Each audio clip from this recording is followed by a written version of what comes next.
Hi guys, it's been a while, hasn't it? And that's probably because the full moon that happened in February was at the very beginning of this month, and we have the new moon happening in February, one day before the close of the month, on February 27th at 5:44 p.m. Mountain Standard Time, 6:44 p.m. Pacific Standard Time, 6:44 Central Standard Time, and 7:44 Eastern Standard Time. 8:44, sorry. So there's a lot to talk about. There's a lot going on. And we're not quite finished with last year. And so many of us are struggling with some events that started to emerge last November. And we're still dealing with some of those issues. And we're not quite over them yet. We're not quite through them. March is going to change direction in a lot of this, even though we have two planets stationing retrograde in March, both Venus and Mercury, which kind of still lags us and holds us back a little bit. Mars also is doing a couple things, and Mars right now at this time is moving direct at this new moon, but what it's doing, it's really slow. It's in that sensitive sign of Cancer, which is really patriotic. It's really defensive of our own country, our nationality, and our identities, and what we consider to be our tribe. So very sensitive. There's a lot of water here with this new moon because we have Neptune, the North Node, Mercury, Saturn, the Sun, and the Moon, plus Seers here, all in Pisces. And then we have Mars in its really sensitive area of Cancer, which Mars doesn't necessarily like the energy of Cancer because it's a little too wet. And so it produces a lot of steam when it's in a water sign. So there's a lot of sensitivity here. There's a lot of emotional connections that are going on with all of this water element. Very empathic, very compassionate, and very sympathetic in many ways to how we're all feeling. So we need to be cognizant of the sensitivity of the people that we're around. Now, Pisces is the last sign of the zodiac, and almost like the end of life, a life cycle where we die and we transcend the physical into the spiritual realms. But it's also the reverse. It is the spiritual realms coming in to the gestational period and moving through to be born into the physical in Aries. So it's a twofold sign. It holds both the fish. So it has this victimization and savior mentality that sometimes we can't feel what it is like to be in somebody else's position unless we ourselves have experienced that victimization of how we react to things. Then, once we've experienced that kind of victimization, we can rise above that and we can begin to counsel others and save others from experiencing the same thing that we have. The fish are pulling against each other here, and they're swimming against the tide.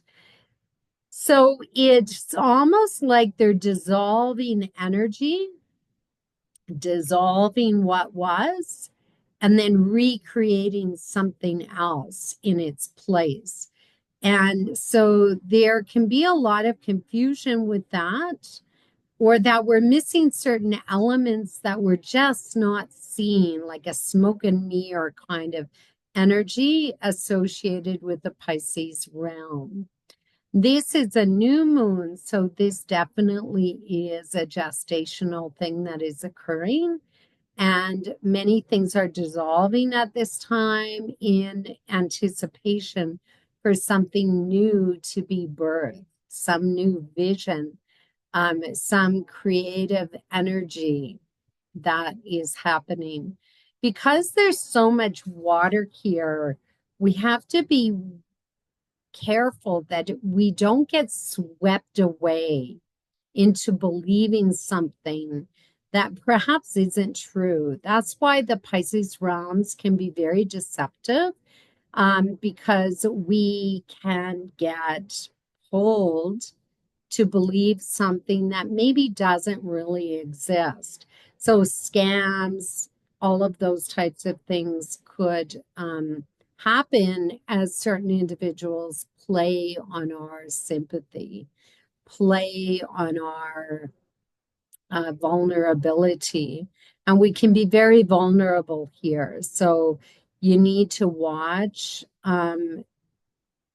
that to make sure that you're crystal clear with what is happening and what is going on. There's a lot of speculation, and we're going to be filling in the gap, the missing piece that we don't know. That is called gossip, and that's really kind of prevalent here as well. There's an element of surrender, an element of giving giving of ourselves and allowing ourselves to become the victim in many ways, because we're so vulnerable that we can be victimized in some circumstances. So this Pisces realm rules toxicity, and poisons.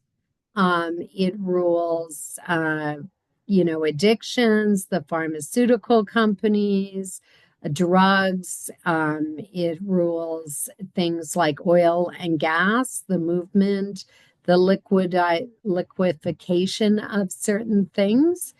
And it is really large. Like it rules hospitals, isolated places like jails, confinement, mental illnesses. So we can see a lot of that emerging, and maybe some new things emerging within some of those fields. It rules water, of course, especially the oceans. So we have to be aware of the sensitivity of the oceans at this time and all the wildlife that lives in the oceans. So this could be the launching of new programs or the gestation period of launching some of those new programs into our existence, including the healthcare field. Now, Pisces, unlike Virgo, even though that's the axis and that's where the north and south nodes are existing this year, and those two nodes are really going to affect the healthcare system this year and how we really view our health and who is responsible. So, Virgo is the ancient herbalism, herbology, the ancient protocols, and it's the dosage of what we should be giving and the practical things that we should be doing when somebody is ill. Pisces, on the other hand, is pure faith, that we are going to cure ourselves just because we believe in something higher than ourselves. So Pisces is a real magical energy and does rule those spiritual involvement with us. It's very close. It's the veil is right there between Pisces and Aries. And so we're going to see a lot of manifestations and a lot of stuff going on with this new moon and the beginning of a lot of things. flooding, because we have so much water, flooding is going to be most likely significant. A lot of rain could start to pour down on us, but also in many ways, a lot of tears. And so we need to be aware of that. And our dream world, this is a good time to get into meditation, spiritual practices, spiritual health systems, different spiritual health systems as well. And so there's just a lot going on here. This moon is ruled by Neptune. Neptune is joined to the North Node, which also indicates that there's the birth or the gestation of something that's about to open up. And Neptune is ready to move into Aries at the end of March, someplace he hasn't really been for 165 years. So this is the launching of new ideologies, new belief systems, new patterns of healing and the healthcare system, the new launching of certain projects in some of those areas that I've already talked about. And this can be a bit challenging because this new moon is squaring Jupiter. And Jupiter is in that sign of Gemini. And Gemini is about those things like tariffs, trade, agreements, negotiations, ideas, too much information. We could be overloaded with information here. It's just, there's just too much to sort out. Yet we don't want to eliminate any piece of the information in case we have that little scrap of paper that could be the key to unlocking some of our problems.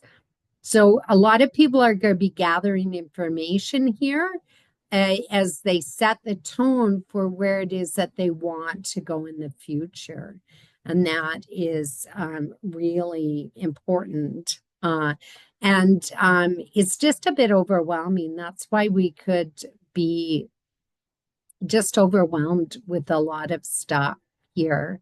And maybe some individuals are crying, weeping, and we had this overwhelming desire to be of assistance, to be sympathetic and compassionate towards our fellow man, something that we really need to incorporate back into our lives. Mercury rules Jupiter, and Mercury, of course, is in Pisces. So there's a lot of talk. You kind of got to read between the lines when Mercury is in Pisces. Like, what is actually the meaning of that? Sort of like, Nostradamus and his quatrains. We don't really know what it means. Is there an underlying current here that's going on? And is there something that is being hidden that is secrets, like secretive? And so there is a lot of secrets here, and you just have to kind of sit back maybe in meditation and wait for the light bulb to go on, because the Mercury is sextile to Uranus. So that definitely means that there is surprising elements unfolding, in new information is coming to light, and some of it could involve relationships, financial stability, material assets, and the value of something. So Uranus is still in Pisces, or is still in Taurus, and he's ready to move in July into Gemini. So he's kind of finishing off a journey, and he's eager to get it out there. Uranus is always eager to just expose everything and to release anything that is contained or held in some sort of jail, which is really interesting because Pisces does rule those jails and hospitals. And this is kind of like, news bulletin. This is actually what is going on behind the scenes, because Pisces is quite often behind the scenes. So we have a lot going on with this new moon, even though we can be kind of like just detached from the reality of what actually is happening. So things are really kind of wishy-washy with these two fish swimming around in this pool of water. And so, all of a sudden you could just have an idea that you go, yeah, I'd like to start this, but I need more information. And the information isn't necessarily readily available. There can be too much to absorb all at one time. Now, Mars here is ready to station direct, or he is direct. And so this is a time of moving forward, and getting on with things finally. However, we're still not through some of this energy of what needs to be done and to really sort things out until the end of April. Venus is ready to station. So in this new moon, she is almost at a dead stop. And that's really highlighting our relationships, our connections to one another, our finances and financial stability here as she rides through Aries and then wavers back into the Pisces realm, which she likes Pisces. And so we're going to see a stop, a start, a stop. Again, it's actually a start, a stop, a start again as it crosses over and prepares us for Jupiter's entrance into Aries, but also Saturn's. Now, Mercury is very close to Saturn, almost has just had its conjunction. And these two are sort of setting the tone for a reality check of the delusions that we've been under. So if somebody's fed you a whole line, probably you're going to start to figure it out right now. Secrets are going to come out, lies, the deceptions. Somebody has been very deceptive. Somebody hasn't been telling the truth and is actually out of our realm in some ways to control it. So that is really significant, because Mercury is going to collide with that North Node as well, and then bump into Neptune at this week. So we sort of like, oh, I get it, back into getting swept under the rug and getting dragged over into something that is very delusional. I just want to talk a little bit about Juno, because Juno has just emerged into the sign of Sagittarius. Now, Juno is a very, very committed energy. She was married, didn't matter how much her husband betrayed her, she still remained faithful and pulled through on the promises and the commitments that she made. With her entrance into Sagittarius, this is really highlighting the need to be truthful and to stick to what you believe if you have the proof of the truth. So this is the court systems, the legal systems, and hopefully somebody is going to stand up and be committed to the principles of the law and the legal system and not to wash it over with some sort of fancy talk. So that is this new moon in a nutshell. And it's really important for you guys to be aware, stay alert, really do your research, gather the information to determine whether it's worth it or not to proceed with the new seeds that you're planting at this time. So I would like to talk about Venus and her retrograde station, but I'll do that in another video because she is colliding with Neptune 3 times on her way through, and she's also crossing that border. You know, it's really interesting because Venus quite often, I find, leads the way with some of these major transitional things that are emerging. Both of Venus and Mercury do that together. So I'm not going to talk about Pluto right now because Pluto is tracking his own course and opening up the new era that is emerging. So I'm going to leave you with that, and we can chat another time. If you're looking for a personal reading, please contact me at accsj@live.ca. I'll catch you soon. Bye bye.